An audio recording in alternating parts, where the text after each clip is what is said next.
आप सभी विद्यार्थियों को गुडविल कॉमर्स क्लासेस में हार्दिक अभिनंदन है। और मैं आज पुनः फिर से आप सभी लोग को मैंने क्लास जो मैं एक सब्जेक्ट अकाउंटेंसी में पढ़ा रहे थे क्लास 12th के लिए, admission of your partner subject accountancy में आज का जो मेरा टॉपिक है एडमिशन ऑफ योर पार्टनर्स में, वो रिवैल्यूएशन मेथड है। उसी का दूसरा नाम पीएल एडजस्टमेंट। सबसे पहला सवाल आता है कि रिवैल्यूएशन मेथड क्या है। तो रीवैल्यूड एसेट एंड लायबिलिटीज, जब मैं बिजनेस ऑर्गेनाइजेशन करेंगे तो उस बिजनेस ऑर्गेनाइजेशन जो भी एसेट लायबिलिटी है वो तो कांस्टेंट रहेगा नहीं। किसी का वैल्यू अप्रिशिएट करेगा तो कोई डिप्रिशिएट करेगा, या कोई रिवैल्यूड के रूप में हम लोग उसको मर्ज करते हैं। तो जिससे इनफ्लो या आउटफ्लो, जिसकी वैल्यू घट रहा है और क्या हो रहा है, बढ़ रहा है, तो उसी का जो हम दोबारा से मूल्यांकन करते हैं उसी को जनरली रिवैल्यूएशन मेथड बोलते हैं। उसी का दूसरा नाम पीएल एडजस्टमेंट मेथड है। तो उस बैलेंस शीट के जो आइटम्स हैं जो रिवैल्यूड होंगे उसका अकाउंटिंग ट्रीटमेंट कैसे होंगे। तो मैंने इस क्लासरूम को ये बता दे रहे बच्चे लोग, इसको 4 पार्ट में बांट के, जो भी एसेट्स बढ़ रहा है, increases in the value of assets, जो जो संपत्ति बढ़ रहे हैं उस बैलेंस शीट्स में, बाय नेम उसको डेबिट कर दो और टू लिखो रिवैल्यूएशन रखने। और जो जो संपत्ति घट रहा है उसको revaluation account debit, bye name से ऑल एसेट जो जो घट रहा है। उसके बाद लायबिलिटी अगर बढ़ रहा है तो revaluation account debit to all liabilities, और अगर घट रहा है तो all liability account debit to revaluation account. या और बिजनेस में लॉस होगा नहीं तो प्रॉफिट होगा, और दो ऐसा एंट्री हम लोग करवाएंगे जिसको अनरिकॉर्डेड बोलते हैं, जो पुराने बैलेंस शीट में वो आइटम दर्ज नहीं और दोबारा वो वैल्यू अभी दिया हुआ, तो चाहे वो एसेट्स हो या लाइबिलिटीज हो, दोनों ही इंक्रीज करेगा। एसेट्स होगा तो एसेट्स भी इंक्रीज करेगा, और लाइबिलिटीज होगा तो लाइबिलिटीज भी इंक्रीज करेगा। तो उसको अलग से भी बना सकते हो, नहीं तो एसेट बढ़ने में एसेट को आप डेबिट कर सकते हो और लाइबिलिटी बढ़ने वाला लाइबिलिटी। और जब रिवैल्यूएशन होगा तो स्वाभाविक बात है प्रॉफिट होगा बिजनेस में, नहीं तो लॉस होगा। और इस प्रकार से यहां भी हम लोग 5-6 एंट्री 7 एंट्री में आप लोग पूरे रिवैल्यूएशन का जो एंट्री है, चाहे वो रिकॉन्सिलिएशन ऑफ पार्टनरशिप फर्म हो वहां भी रिवैल्यूएशन मेथड पढ़ना, चाहे आपके एडमिशन ऑफ योर पार्टनरशिप है जो वीआईपी मेथड इसको हम लोग बोलते हैं, रिवैल्यूएशन मेथड पढ़ना ही पढ़ना, चाहे रिटायरमेंट हो या डेथ हो, हर जगह आपको रिवैल्यूएशन मेथड बहुत ही इंपॉर्टेंस है। इसलिए इसको अच्छी तरह से आपको जानना बहुत जरूरी है, और इसी के बेस से हम लोग आगे फिर बनाएंगे। तो चलते हैं, रिवैल्यूएशन का दूसरा नाम पीएल एडजस्टमेंट है, ठीक है। रिवैल्यूएशन मेथड्स या इसी का दूसरा नाम profit and loss adjustment account है। ये दो नाम से जानते हैं। तो रिवैल्यूएशन मेथड एकदम सिंपल बताओ, रिवैल्यूड जनरली एसेट्स एंड क्या, लायबिलिटीज। जो दोबारा वैल्यू हम एसेट्स और लायबिलिटीज का लगाते हैं, मूल्यांकन करते हैं दोबारा से कि कौन सा संपत्ति बढ़ रहा है और कौन घट रहा है, और वैसे को जो मेजर माप करते हैं तो जनरली उसको हम लोग रिवैल्यूएशन मेथड का। अब रिवैल्यूएशन होने पर यहाँ क्वेश्चन का सवाल उठता है क्या क्या हो सकता है। तो नंबर 1 मैंने लिख रहा है, इंक्रीजेज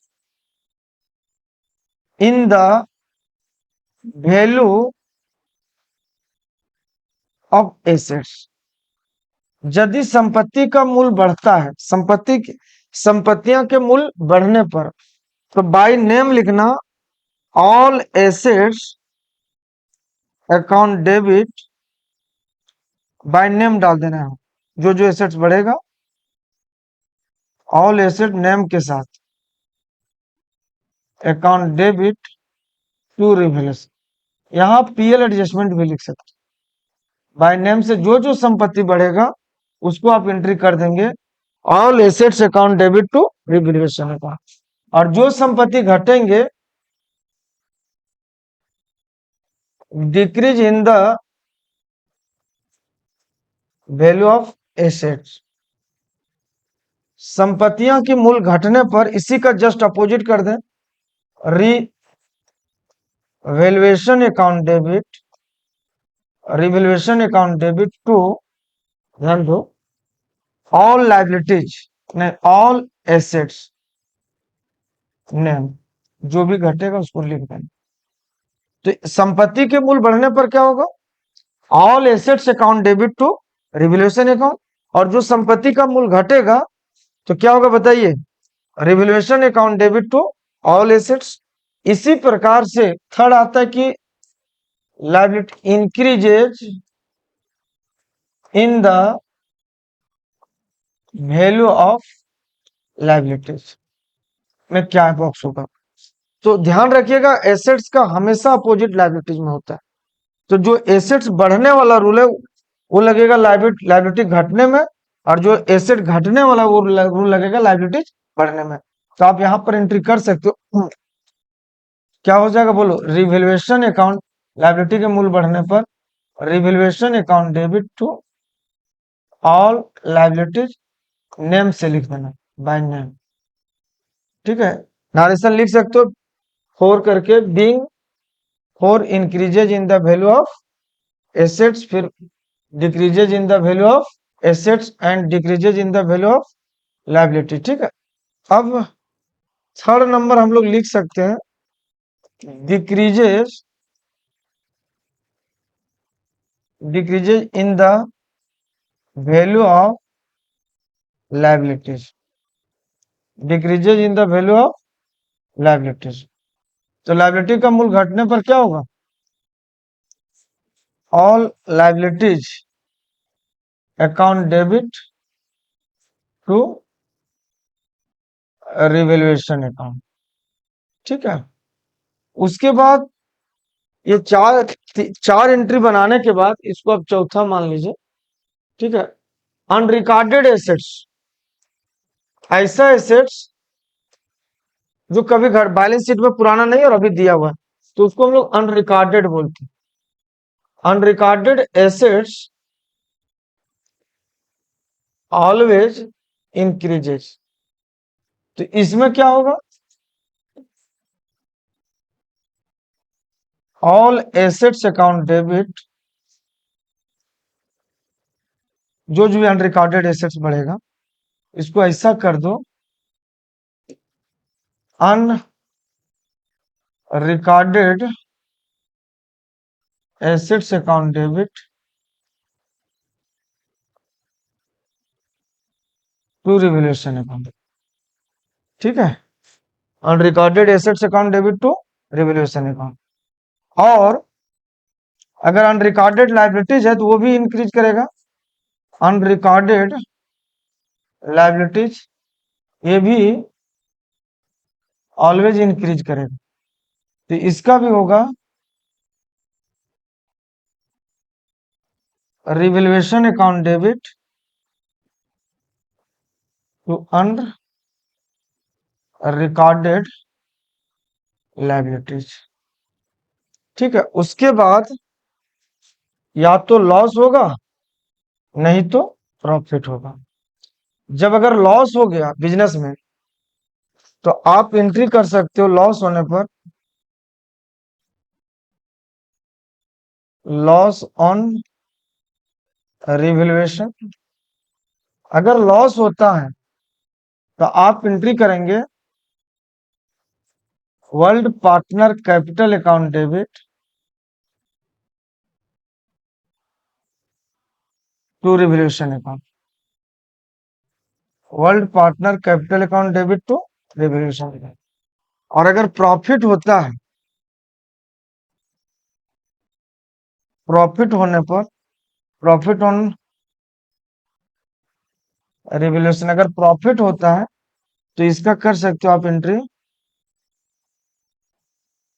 पीएल एडजस्टमेंट भी लिख सकते हो, revaluation account debit to world partner capital account. और इसको हमेशा वर्ल्ड रेशियो में बांटना है, चाहे लॉस हो या प्रॉफिट, हमेशा वर्ल्ड रेशियो। इसका नारेशन आप इस तरह, four revaluation loss distribution world ratio, हमेशा वर्ल्ड रेशियो में बांटना, चाहे लॉस हो या प्रॉफिट। और इस प्रकार से आप सभी लोग लगभग 6-7 एंट्री में आप सारे रिवॉल्यूशन मेथड का एंट्री आप आसानी तरीके से आप कर सकते हो। देखिए इसमें जो मैंने लिखा है ध्यान देंगे, रीवैल्यूड एसेट्स एंड क्या, लाइबिलिटीज। जब संपत्ति का जो दोबारा से हम लोग जब रीवैल्यूड करते हैं, उसको हम लोग जनरली रिवोल्यूशन मेथड बोलते हैं। तो इसमें जब रिवैल्यूएशन होगा तो ऑटोमेटिक बात है, या तो इंक्रीज करेगा या तो डिक्रीज करेगा, या तो अप्रिशिएट करेगा या तो डिप्रिशिएट करेगा, या तो राइट ऑफ होगा या राइट ऑफ होगा। तो अगर संपत्ति का मूल्य बढ़ता है तो आपको जनरली कर देना एकदम clear, all assets account by name से टू रिवोल्यूशन घटने पर revolution to all asset, liability बढ़ता है रिवोल्यूशन टू ऑल लाइबिलिटी घटने पर all liability to revolution. Unrecorded asset या अनरिकॉर्डेड लाइबिलिटी होगा कि अनरिकॉर्डेड एसेट हो या लाइबिलिटी हमेशा इंक्रीज करेगा। तो आप चाहेंगे तो यहाँ पर इसको भर सकते हैं, अलग से नहीं बनाएंगे, और इसको लाइबिलिटी बढ़ने में और इसको एसेट बढ़ने में डाल सकते हैं। अगर अलग से बनाएगा तो unrecorded liability account debit to, नहीं, asset account debit to revolution या liability account revolution account debit to unrecorded liability. और इस प्रकार से बिजनेस में या तो लॉस होगा नहीं तो प्रॉफिट होगा। लॉस होगा तो आप ध्यान रखिएगा बच्चे, world partner capital account debit to revolution, और अगर प्रॉफिट होगा तो हाँ, revolution account debit to world partner. मैं नेक्स्ट क्लासेस में इस जो एंट्री समझा है इसी पर एक एग्जांपल लेकर के आप सभी बच्चे को अच्छी तरह से बता देंगे, और ये बहुत इंपॉर्टेंट मेथड है। अब addition of a partner 35 marks पढ़ना चाहते हो तो बिना रिवोल्यूशन मेथड आप जाने पीएल एडजस्टमेंट, बिना पार्टनर कैपिटल बनाए आप निकल नहीं सकते। इसलिए इसको अच्छी तरह से आप समझ लेना और इसकी अकाउंटिंग कर देना ताकि आपको कहीं कोई प्रकार का दिक्कत ना हो। धन्यवाद आप सभी लोग को।